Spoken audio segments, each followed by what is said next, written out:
What do you think about the role of women in leadership specifically across organisations? And we often think, and we know that it is very important, it does a lot for the gender pay gap, of course, but more than that, I think having women in leadership and bringing their shared experiences of what it means to be a working mum or to be a woman who is juggling other caring responsibilities, for example, bringing that shared and lived experience to the table when you're thinking about the types of practices that you want across your organisation. How important do you think that is as well when we think about why some employers are doing this better than others?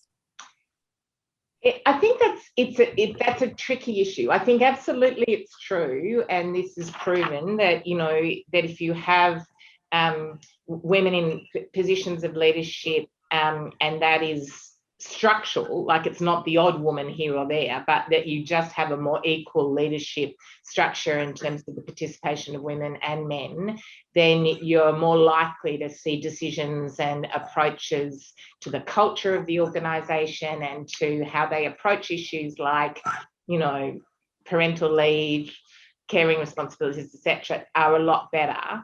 But I don't think there's anything guaranteed that makes a woman a better boss. Or a better leader,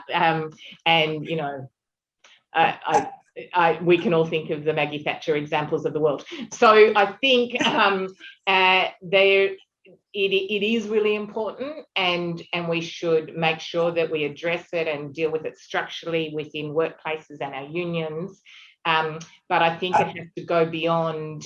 It will be fixed if you just had a woman CEO or, 2 women leading the union movement or, whatever it might be, that you've got to actually look beyond the leadership positions to make sure that whoever's in those, there's structures and processes and accountability in place that mean that women are heard and that women's rights are protected. So I suppose it's a bit of an argument to say, yes, that's important and we should push for, and I'm a believer in quotas and requirements that are put in place in terms of both elected and appointed leadership, but I also things like boards, things like our executive, etc. But I also think you can't see that as the answer alone. There's this organisation called Chief Executive Women in Australia that I had a bit to do with in some of the responses to the violence and harassment that's been going on. And,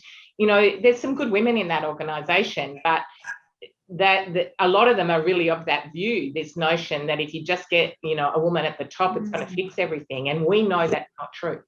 Like, as important as the change is and the message that gives young women and all the things we know are critical and great about that, it's alone not the answer. Yeah. Yeah, and I think the point, what I'm taking from this is that if it's not systemic, if it's not kind of embedded, and if it's not the culture of the organisation, then just having a woman at the top can feel very tokenistic and nothing really changes. I know that there's some really good data that comes out every year by Rainmaker. They look at super funds all the time, and I'm always really heartened when I see some of the results that shows that in those funds where we've got more women in leadership roles, so it's not tokenistic, it's really in all of the layers, in all of the departments of the funds, in investments, in member services, in kind of brand, everywhere, where we've got women in leadership roles, those funds are performing better, and so there are better returns for their members. And I think that's a really nice kind of statistic, and we want that, right? We want our funds to be successful because ultimately that success drives better outcomes in retirement for the members.